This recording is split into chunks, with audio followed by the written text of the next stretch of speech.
right, so now Chase, let's talk about the holster. Yeah. Some of the features that we have here for the Recom holster. The first thing that I want to point out is one of the biggest things is the strap across the front.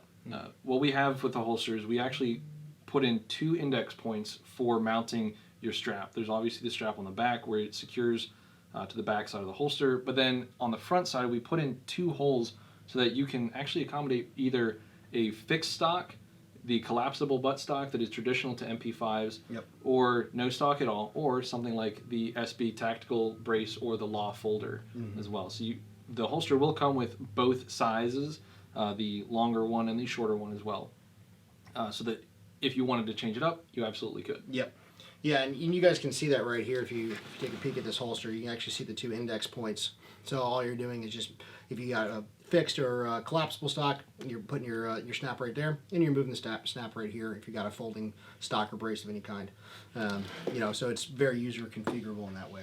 Yeah, you have 1 point of adjustment right here, right in front of the mag well. So if you want to make it a little bit tighter, or maybe it's too tight and you want to make it a little bit looser, you can do your adjustment right there.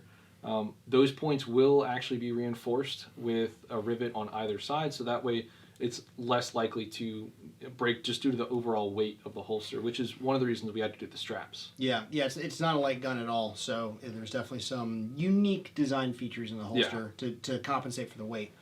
I think one of the coolest things that we were able to work into this was actually the True North MHAs. Do you want to talk a little bit about that? Yeah, absolutely. So True North is a engineering and design company, and they do some really innovative stuff. And so when we called them, explained them the whole project, they were immediately on board, and we cannot thank Nate and the whole team over there for supporting us in this. But the MHA, I think, is one of the key pieces that made this a reality. Yeah. Because of the weight of the MP5, especially once it's accessorized and has a loaded mag, the standard attachment systems for the interface between belt and shooter and the Safariland or G-code or whatever you're using to actually attach the holster to, it wasn't going to work out without the actual True North MHA. So if you take a peek at that right here, basically this is a aluminum fixture that goes on the belt. It's aluminum backed, so literally it's 2 pieces of aluminum you're sandwiching around the belt, and you've got your screw attachment points there. And it's got a modular leg strap positioner as well, so you can attach it at 3 different levels.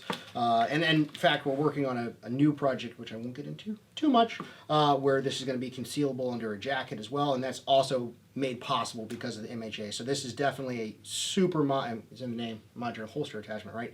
But this is really what let this whole sort of thing come together as a project, and so that's a pretty cool partnership we're pumped on. Yeah, and the one great thing that I love about the MHAs, which we will actually be offering the MHAs and the thigh strap, which are 2 separate products by True North, on our website once we launch the holster.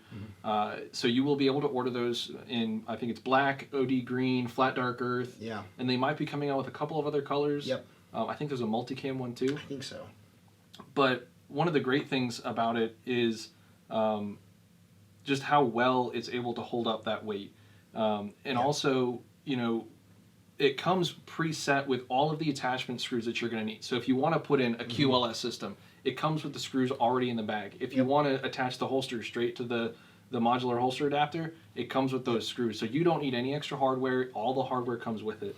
Yeah, and again, that was one of the things, the differences in MP5, because it's such a legacy platform, and there's so many different ways to set this gun up now, and which is a great thing from the end user perspective, but from a design standpoint, the MHA was another thing that enabled us to have some flexibility in the holster because of so many different ways of attaching it with different, like I said, the Safariland, the Blackhawk, G-code, it'll run all that, and so it gave us some good flexibility there in our design. So it's a great part of the project. And speaking of attachments, the holster will come standard with the QLS fork.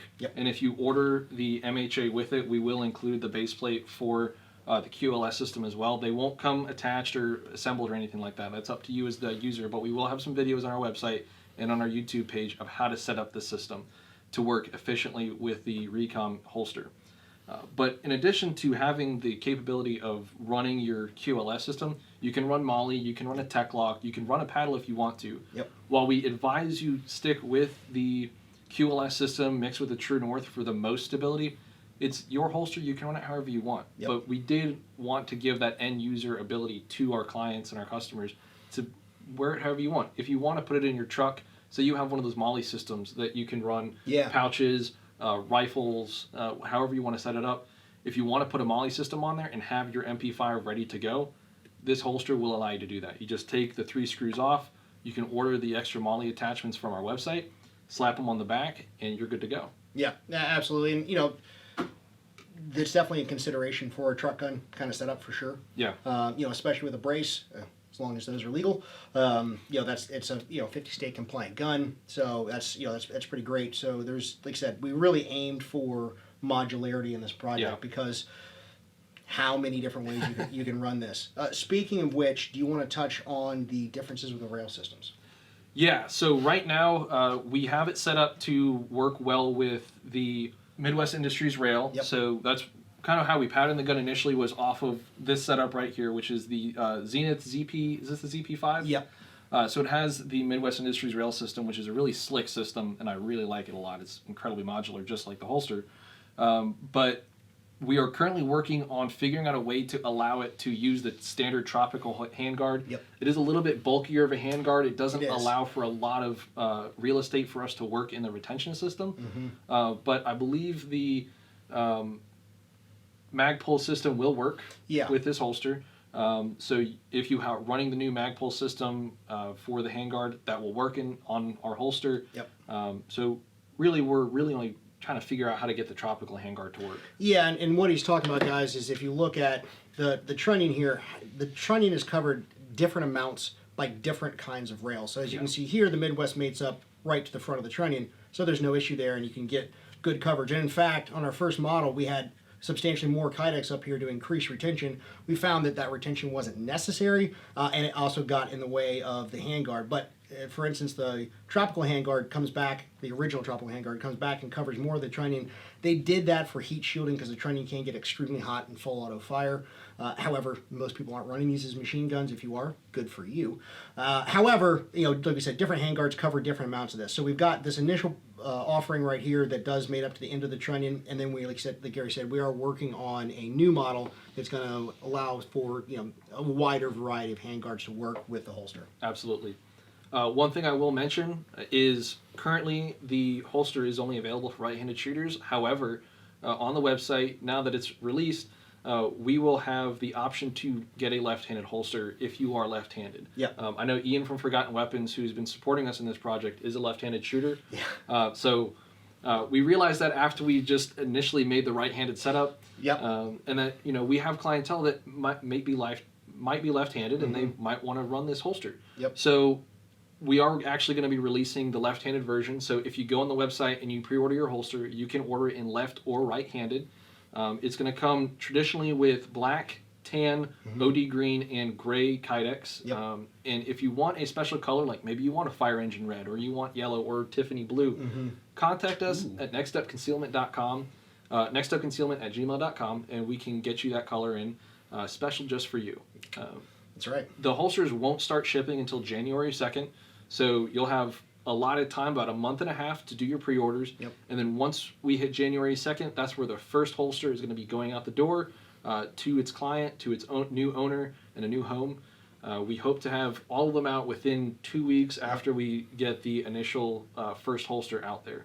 But we're taking this month and a half to make sure that we have enough Kydex, we have enough MHAs, enough QLS systems, so that we don't end up having to take even more time to get you your holster. Yeah. In addition to that, there are some minor tweaks that we're making to the final model that we have to wait for the CNCing to be done on our actual mold itself. So we're very excited to get this to you guys. It's been, 3-4 months in the making, if that. So I want to thank Chase for the opportunity to just work on this project. It's been an absolute pleasure just getting to know everyone that's been involved in the process, and kind of stretching the bounds of what it means to be a custom Kydex company. Yeah, this is definitely a new direction. It absolutely is. And also, once this launches, we already have some plans in the works for continuing that new direction. Yes. So I'm not going to commit to any guns right now. Obviously, we're interested in customer feedback on what other PCCs that you guys think would be cool to have holsters for. We definitely have some ideas ourselves. No, we're probably not going to do an MP7. If you can get us an MP7, we'll do one. Yeah, absolutely. But other than that, we're definitely open to suggestions, and we definitely have some good ideas on that. And we're taking some direction as well from some different units in the world that run PCCs for actual work. They are looking at new requirements based on geopolitics for why they may need to have a PCC on their body and concealed, and so we're certainly taking that feedback into consideration as well when making these future projects, because while the MP5 is a very awesome weapon, it's venerable, it's got a great history, a great legacy, and it's a ton of fun to shoot, we understand that there are more modern platforms out there that people are going to be interested in running holsters for a variety of reasons. Absolutely. And so we're working on that as well, so we're excited for that down the road. Yeah. But you can go to nextupconcealment.com and you can pre-order your Recom holster right now. They're going for $250, but if you order it before the end of Cyber Monday, you're going to get $25 off the holster.